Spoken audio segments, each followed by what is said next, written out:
All right, kitty. Looks like you found your way into the bed, and I'm going to snap you into the next room.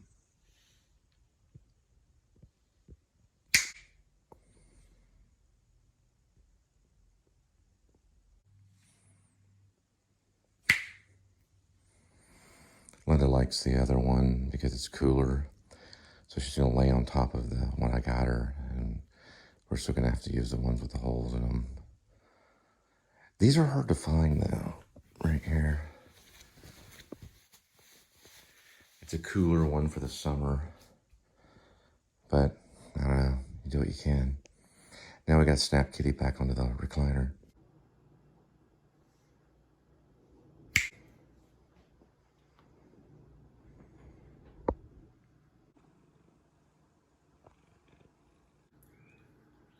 Here we go, kitty.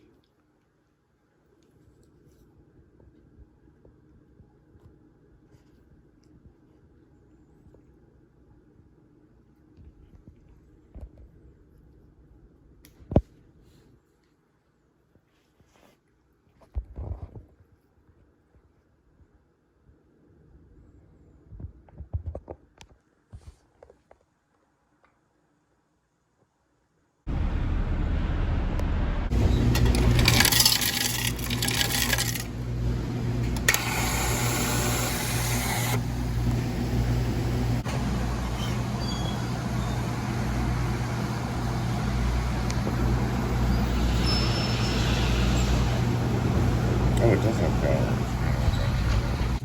Yeah, I asked QT, I was like, what happened to the Flamin' Hot Munchies?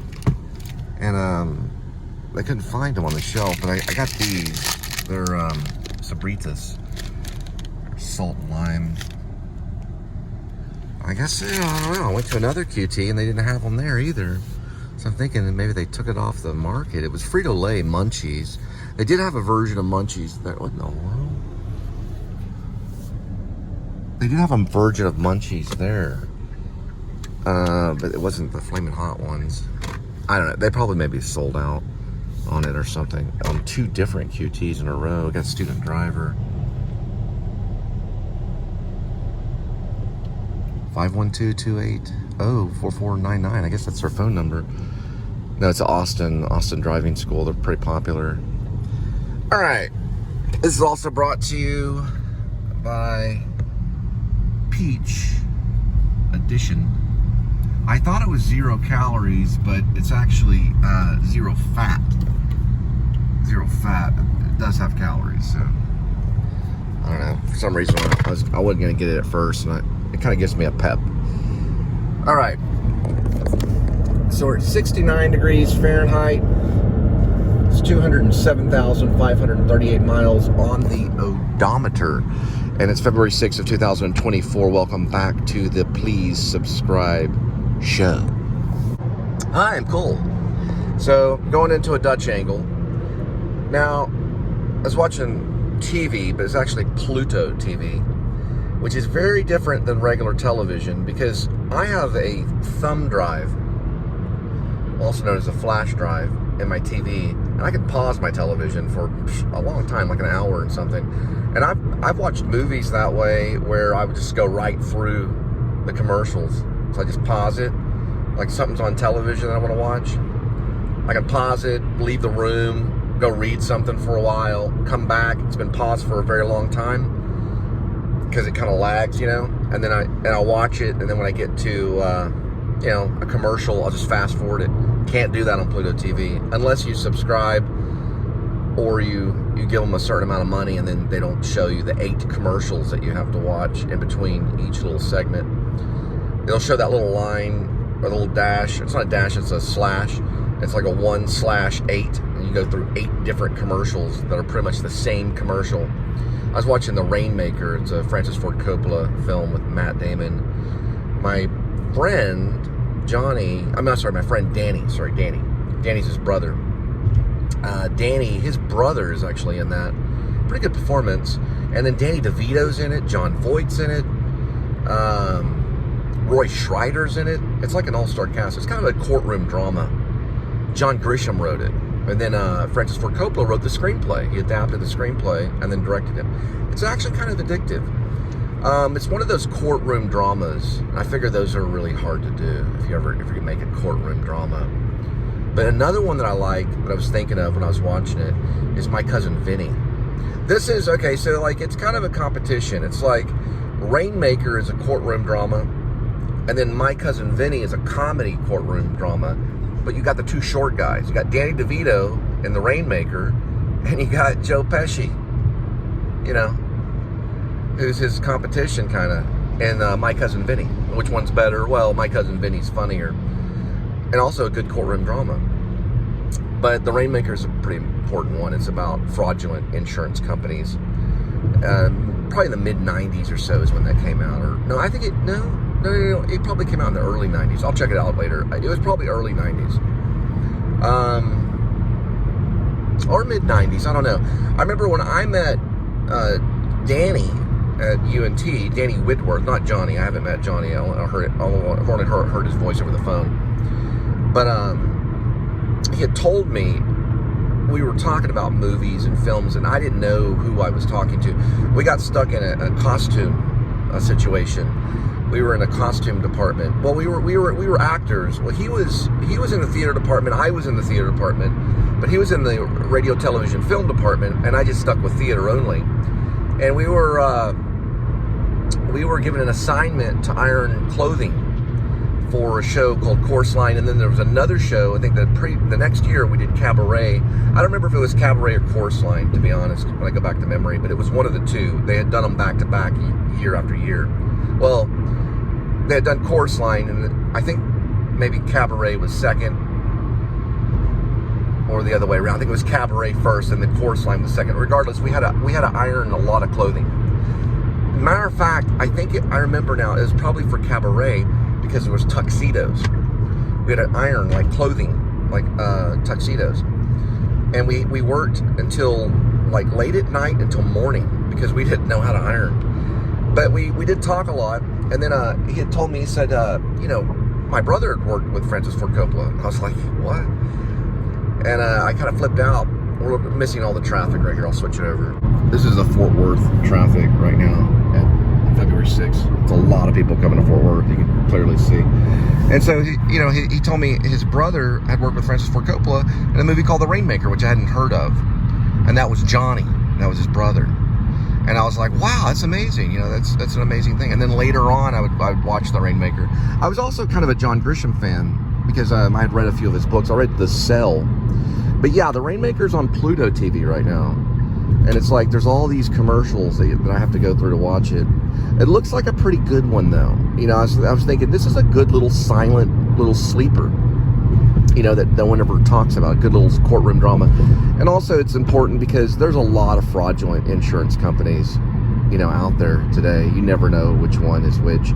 I'm dealing with, I don't know if you're dealing with it, but dealing with like high pay in insurance. So I'm looking for like a cheaper insurance company. So if you know anyone that's, you know, or if you know of a company that's halfway decent, we're going to try our luck on this one again. This is where it spirals around. If you know anyone that has a cheap insurance company, let me know. I've heard of one group called Lemonade. They do renters insurance and stuff like that. Don't know anything about them. But every once in a while, you can come across a company that does like lower auto insurance. And they usually do very well, and everyone goes to them, you know. But right now, it's ridiculous. I mean, the rates are ridiculous. And, you know, I'm supposed to be using this drive safe thing right here. And it doesn't always connect. So I guess they're disappointed in how it, you know, it's working out for whatever, you know. They're like sending me emails. Stuff. I'm supposed to get discounts on it. It might work. All right, here we go. Wee.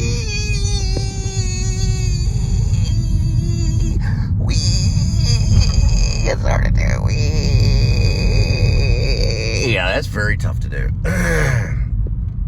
Yeah, it's like a vocal exercise. I have to put my like mouth right up to the mic. I'm still getting over this like cold season. But I had this like slight congestion. I'm trying ginger and stuff like that. All right, so Casa Manana in February is doing Suzical the Musical. There is a high school production of that on YouTube, the full thing, if you want to get a taste of it. I don't know if they're going to do the same numbers, though. And then, of course, Once is coming March 2nd through the 10th. Not very long, it'll be there. John Carney musical.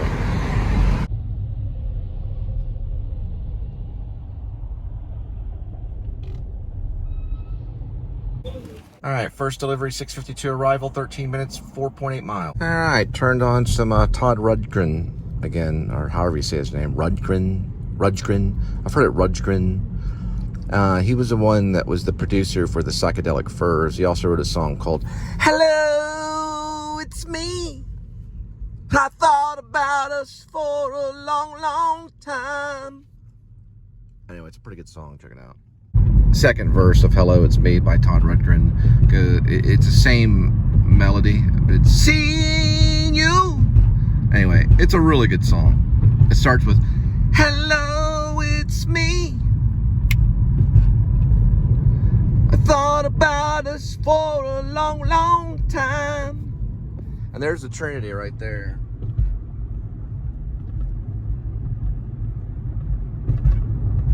It's basically one of those songs that uses kind of like colloquial speech, kind of like how normal people talk. It's hard to memorize because of that. It's not real versy, you know, a song that has verse in it. It's almost like he's just talking to whoever it is he's talking to in the song. But Todd Rundgren had a pretty good career. Later on, he'd be the producer for the Psychedelic Furs. He'd produced that, and he also started a psychedelic band called Nas or something like that. Pretty cool guy. Not the most, you know, iconic musical person, or what do you want to call him, like a rock star, I guess. But he was a rock star. He just, a lot of people don't know about him. But because of that single, they do know about him, you know. He had one #1 single. It was Hello, It's Me. That was his big song. Everybody loved that song, too. And they still do today. It's a good song. I'm listening to it right now. There's the Masonic temple. It's actually not a lodge. It's a temple. It's right kind of in the Lancaster area of Fort Worth. Kind of spooky. I've seen a couple people in there the other day. It was kind of weird. I didn't go in there, but I saw it from a distance. Hello, it's me. I thought about us for a long, long time. Or I haven't thought about it. I have to listen to the song again. Hello, it's me.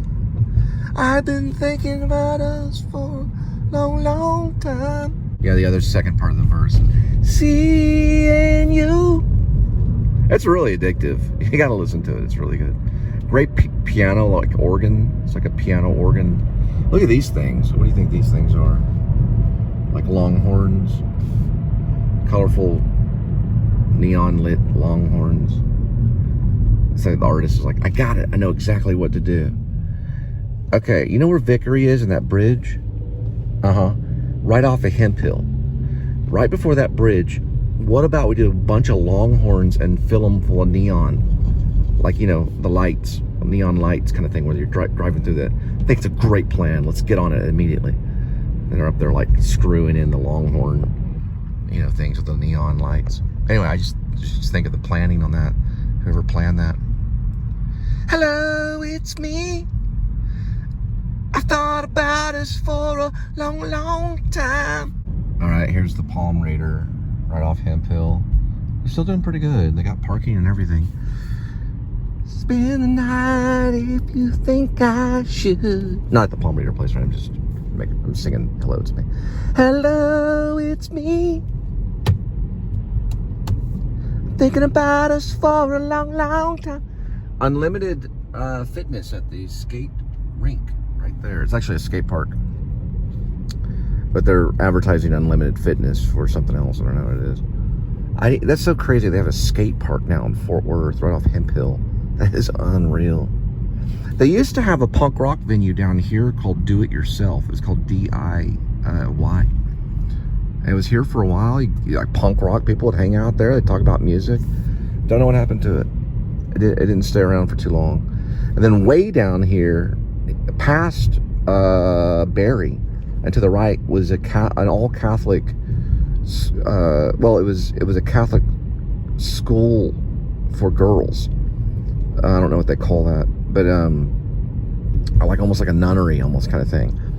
And my high school drama teacher turned it into, well, not the whole thing, but a little section of it that was abandoned. He turned that into a found space theater. Used these like David Lynch style red velvet curtains. And did shows like Christopher Durang shows and stuff like that there. It was funny. We did The Marriage of Bet and Boo there, and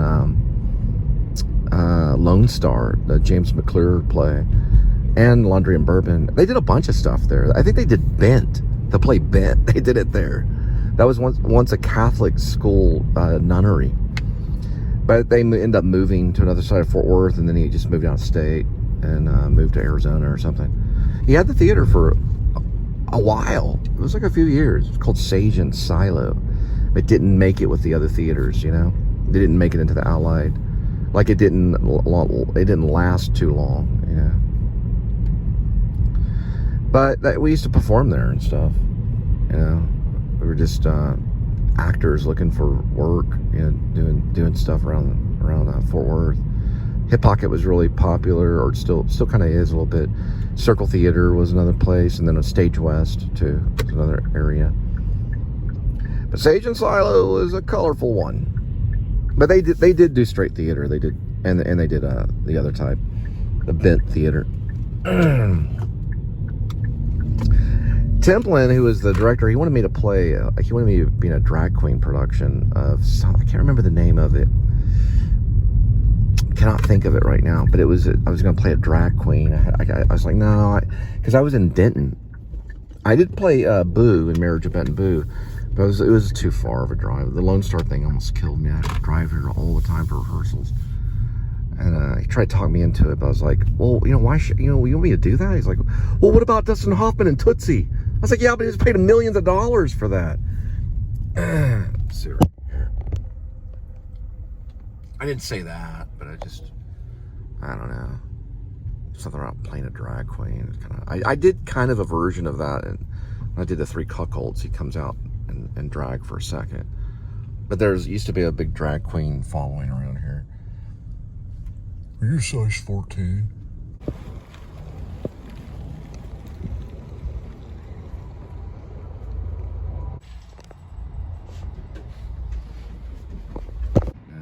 There's a raccoon trying to crawl in that house right there. That's pretty crazy. Try to get a photo of it. I wasn't able to. Almost did though. All right, next one, 7:12 arrival, 13 minutes, 6.5 miles. You're all the way from Georgia. So in Jeff Tweedy's Sunken Treasure live in the Pacific Northwest, it's a DVD. There's a moment where he gets kind of maybe a little irritable, irritated, I guess is the right English, or just kind of passionate maybe. The audience, I guess they were talking. I don't know. I mean, it's very hard to have pure silence when you're dealing with, I don't know, 1,000, 2,000, 3,000, 4,000. Who knows how many people were in the audience? 4,000 or 5,000. I have no idea. I wasn't there, but he did come to Dallas. He went to the Majestic. Regardless, he asked everyone to be quiet, but he didn't say like be quiet.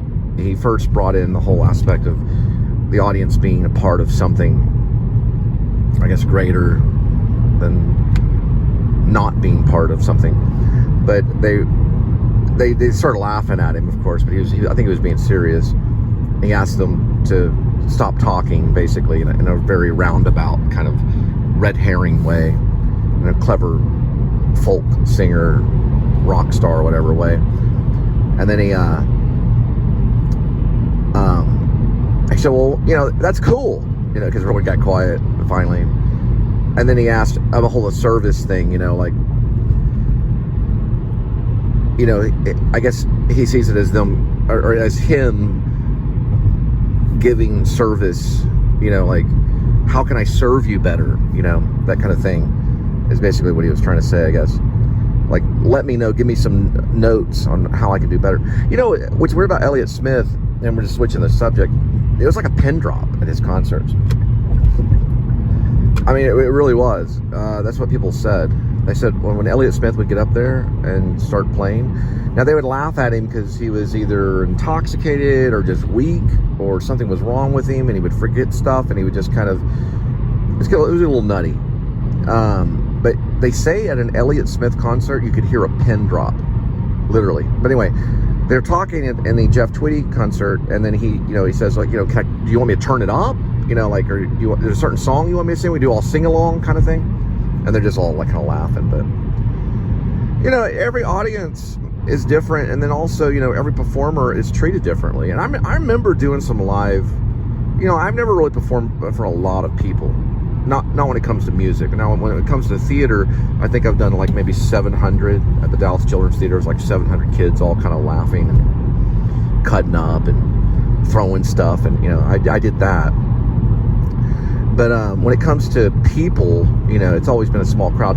And every single time you get up there, you can hear every single conversation going on as you're playing. You're like, I did all this practice, because you're never going to go in front of an audience with a guitar and a microphone unless you do quite a bit of practice, or you just, you'd be like a nut, or you're as talented as Woody Guthrie or something, because I think Woody Guthrie would do improvs. But, at that point, you've practiced, you're ready to go, you've got it all down, your set list, and then people are just sitting there talking, like they hate you. Sorry, I'm still getting over a cold. It's like, it's an insult. But, what are you supposed to do? I don't think Jim Morrison would really care, though, if people were talking.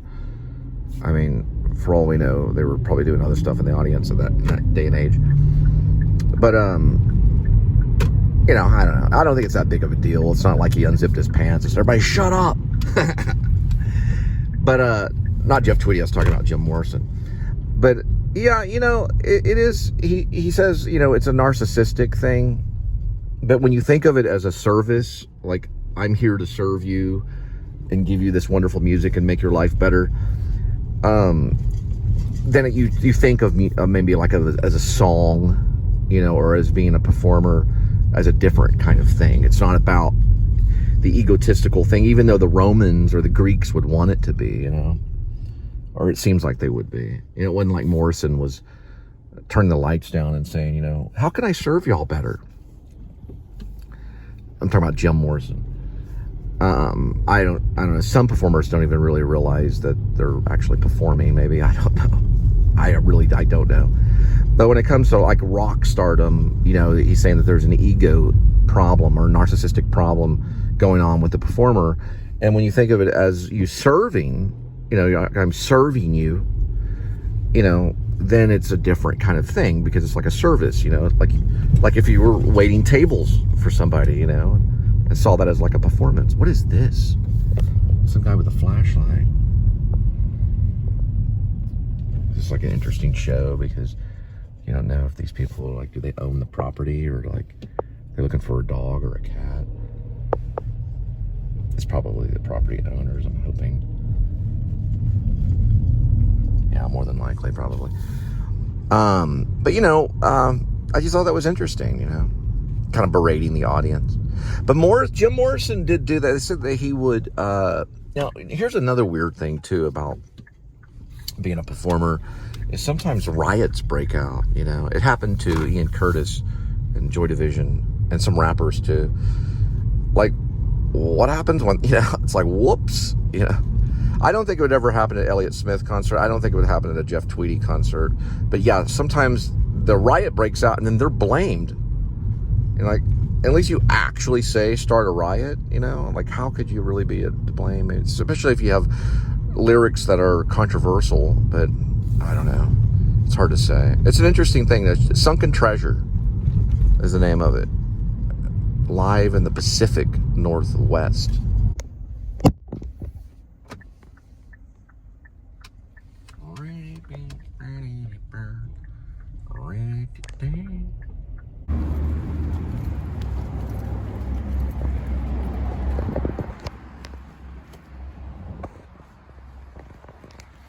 All right, next one is going to be 7:30 on arrival, 8 minutes, 2.8 miles.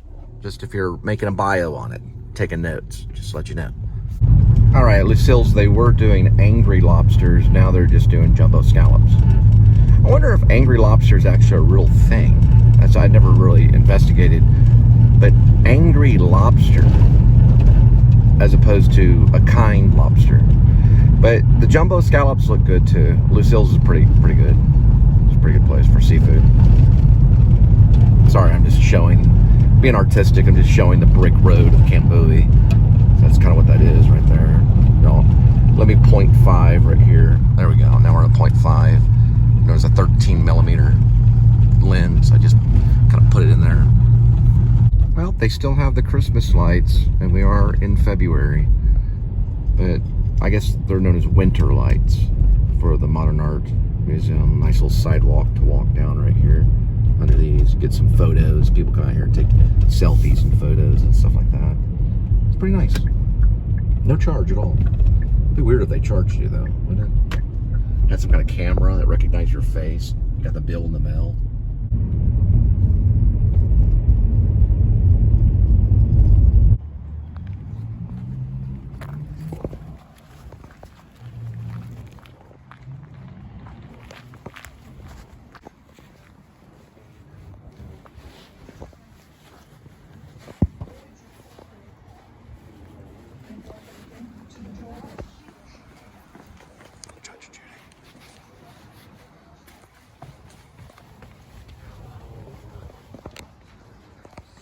You know, when you're asking for cash and they give you the exact amount, you just can't help but smile.